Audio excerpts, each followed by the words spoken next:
نحمده ونصلي على رسوله الكريم أما بعد بسم الله الرحمن الرحيم. مرحبا بكم في لقاء جديد من لقاءات دروس اللغة العربية. جمل حول الضيافة. درسنا اليوم جمل حول الضيافة. نتعلم وندرس الجمل التي نستعمل حول الضيافة عندما يكون لدينا ضيوف، كيف نجلسهم وكيف نطعمهم وكيف نتكلمهم وكيف نشرفهم بالكلمات. نبدأ على بركة الله تعالى. أنت ضيف الشرف فتفضل على هذه الأريكة. أنت ضيف الشرف. ضيف جمع ضيوف، مهمان. الضيافة أنت يعني أنت ضيف الشرف. الشرف يعني المعزز. أنت ضيف الشرف، أنت ضيف المعزز مكرم. فتفضل على هذه الأريكة. اجلس على هذه الأريكة. هناك لفظ اجلس وأيضا تفضل. تفضل هذا كلمة أدبية يستعمل عند الأدب، عندما مثلا تتكلم من بأحد بالأدب وهو أكبر منك عمرا وعلما وشرفا، وأنت لا تقوله اجلس على هذه الأريكة، بل تقول تفضل على هذه الأريكة. أنت ضيف الشرف فتفضل على هذه الأريكة. أريكة يعني الكرسي. الكرسي الذي الكراسي التي توضع في غرفة الضيوف هناك في هذه الأيام في البيوت، يقال في الأردية صوفة. يعني تفضل على هذه الأريكة يعني اجلس على هذه الأريكة، صوفے پر بیٹھ جائیں، اس صوفے پر. بل أنا واحد من القوم فدعني في مكاني. وهذا الضيف يقول لست ضيف الشرف بل أنا واحد من القوم، يعني أنا أحد منك ولست أفضل منك فدعني في مكاني. اتركني في مكاني. دعني في مكاني معنى اتركني في مكاني. يا مرحبا ما أسعدنا بقدومك.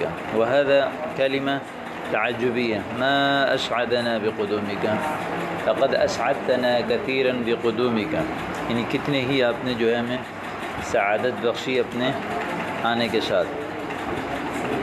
اشکرک وانا اسعد، یعنی انا اشکرک. الضیف مہمان کہہ رہے ہیں کہ اشکرک، آپ کا میں شکریہ ادا کرتا ہوں. وانا اسعد، بلکہ میں زیادہ سعادت مند ہوں آپ کے ہاں آ کر. الجملۃ الثالثہ نورتم المکان بحضورکم. نورتم المکان بحضورکم.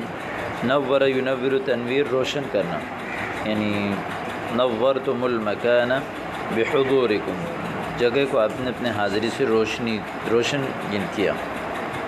البیت یا اخی منور بأہلہ، یعنی هذا البیت منور قبل ان آتی الیہا.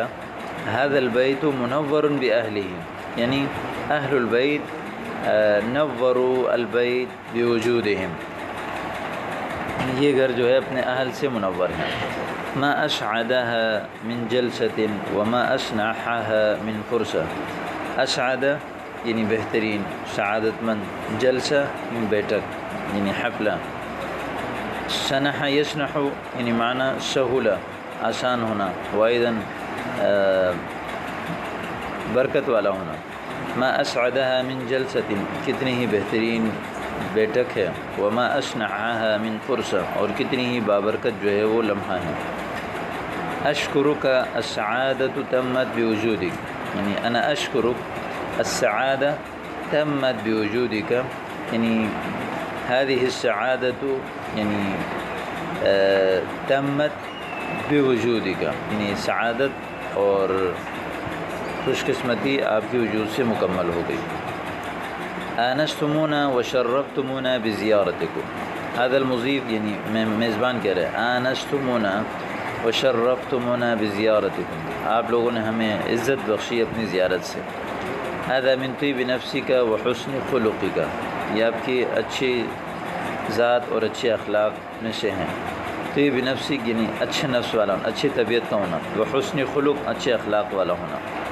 یعنی هذا أنتم مثلا هذا يقول الإنسان يؤانس بوجود الضيف ويشرف بزيارته، وهذا من طيب نفسه وهذا من حسن خلقه. أما الإنسان إذا كانت نفسه خبيثة أم خلقه ليست يعني وهو ليس ذو خلق، هذا الإنسان لا يؤانس ولا يشرف ولا يفرح بزيارة الضيوف بقدوم الضيوف. الجملة السادسة تفضل يا أخي، اجلس يا أخي، تناول الطعام يعني كل الطعام، تناول يعني خذ كل الطعام. يا أخي بالغت في الإكرام. المضيف حينما يأتي إليه ضيفا وهو يكرمه ويجهز له أطعمة كثيرة وهو يبالغ في الإكرام، وهذا يقول بالغت في الإكرام يعني جهزت لي طعاما كثيرا وقيما ثمينا وبالغت في الإكرام ولم تترك صنفا أو لونا من الطعام، يعني جميع الطعام قد حضرت لي، ما ترك يعني لم تترك صنفا یعنی نوعا، کوئی بھی قسم کا کھانا اور کوئی بھی رنگ یعنی کسی بھی قسم کے کھانا آپ نے نہیں چھوڑ دیے، سب حاضر کر دیے. یا اخی بالغت فی الاکرام ولم تترک صنفا او لونا من الطعام. نعتذر عن التقصیر فمقامك اعلی واعز، یعنی نعتذر انا نعتذر منك، یعنی ہم آپ سے نہیں عذر کرتے ہیں، من کل التقصیر یعنی عن التقصیر یعنی ما استطعنا أن نجهز أن نكرمك كما هو حقك أو أن نجهز لك أطعمة كثيرة كما هو شخصيتك كما هو حقك، لهذا قصرنا. فالآن نحن نعتذر عن التقصير فمقامك أعلى وأعز، آپ کا مقام زیادہ بڑا اور زیادہ عزت والا ہے. حاشاک من کل تقصیر، حاشاک من کل تقصیر یعنی آپ جو ہے وہ بری ہیں ہر قسم کی کمی سے. حاشا أداة استثنائية للتنزيه مثلا، وبعض الأوقات هذا يستعمل للفعل للاستثناء، ويكون الكلمة التي بعدها مفعولا وهذا ينصب بها للمفعول، يعني حاشا يعني مثلا وصل الضيوف حاشا زيدا، یعنی اس کے بعد جو جملہ آئے گا وہ مفعول ہونے کی وجہ سے منصوب ہوگا. اگر یہ کلمہ نہیں ہے، حرف ہے، تو اس کے بعد والا لفظ جو ہے وہ مجرور بنے گا، مجرور. اور بہرحال یہ جو اس کا معنی ہوتا ہے براءت، یعنی حاشا کا، آپ ہر قسم کی کمی سے بری ہیں. من کل تقصیر. یا اخی ما اکلت الا قلیلا، ما اکلت الا قلیل، آپ نے تو تھوڑا سا کھایا، نہیں کھایا مگر تھوڑا. مثلا کما یقال فی الاردی، آپ نے تو بہت کم کھانا کھایا. هذا تعبیر في العربی. یا اخی ما اکلت الا قلیل. عندك حمیہ، حمیہ معناه پرہیز. هل عندك حمیہ؟